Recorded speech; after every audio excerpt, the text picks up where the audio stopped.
જય માતાજી, જય શ્રી કૃષ્ણ. કેમ છો બધા યુટ્યુબ ફેમિલી મિત્રો? મજામાં ને? મજામાં જશો ને મજામાં જ રહેવાનું. જોવો હવે ગણપતિ બાપાનો તહેવાર હવે 2 થી 3 દિવસ રહ્યો છે અને આજે અમે તમને બતાવવાના છીએ સરસથી સુરતના ગણપતિ બાપાના દર્શન કરાવવાના છીએ. તો એકદમ સરસથી એન્ટિક છે અને સરસથી બધાને ગમે ને એવા ગણપતિ બાપાના દર્શન કરાવવાના છીએ. તો તમે ત્યાં જઈ ન શકો તો કાંઈ નહીં, પણ આપણે છે ને વિડીયોમાં બધાને દર્શન કરાવી દઈએ. તો વિડીયોમાં છે ને કન્ટિન્યુ બન્યા રહેજો.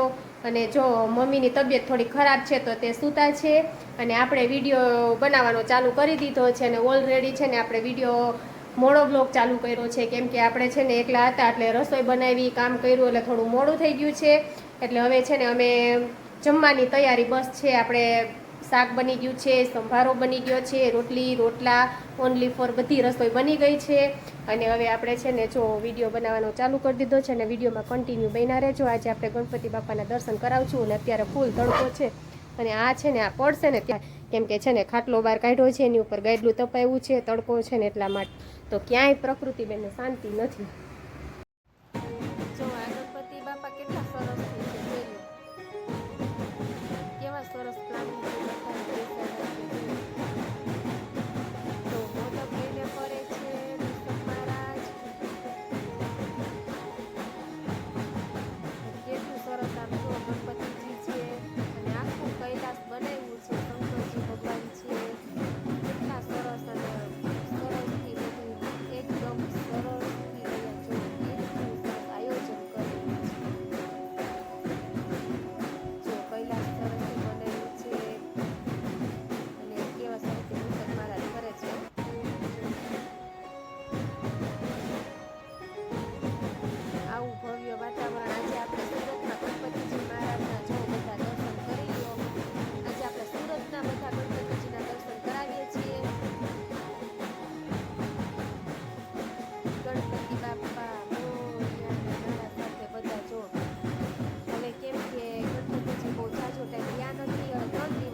ઈ છે ને પ્રકૃતિ આ આડું આવે નહીં તું પડે.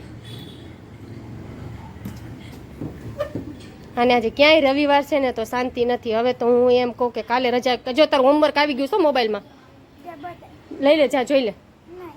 શું નહીં? તો તારી સ્કૂલેથી આવ્યું છે, જોઈ લે. ગણિતનું છે, સંસ્કૃતનું છે, પ્રકરણ 4. અને તડકો તો જુઓ, ધોમ તડકો તપે છો. તો તમને ગણપતિ બાપાના દર્શન કેવા લાગ્યા છે તે જરૂરથી જણાવજો, કોમેન્ટમાં જણાવજો. અને મારા બધા વિડીયા તમને જોવા કેવા ગમે છે તે પણ જરૂરથી જણાવજો. આપણે જો એવી રીતના વિડીયા બનાવીએ છીએ, આપણે ફેમિલી વ્લોગ બધા બનાવીએ છીએ, તો તમને જોવા ગમે છે કે નહીં તે બધા કોમેન્ટ બોક્સમાં આપણે જણાવી દેજો. તો જો ટીવી જોવાની ચાલુ કરી દીધી છે જમતા જમતા. હવે પ્રકૃતિબેન જેઠાલાલ જોતા હોય છે એટલા માટે. એટલે આપણે વિડીયોમાં ગણપતિજી ફરે છે લાડુ લઈને, અને સરસથી તમે બધા દર્શન કર્યા છે, વિડીયો જોયો છે. એટલા માટે હવે તો જો આજે તો શું થઈ ગયું ખબર છે, મંગળવારે આનંદ ચૌદસ છે.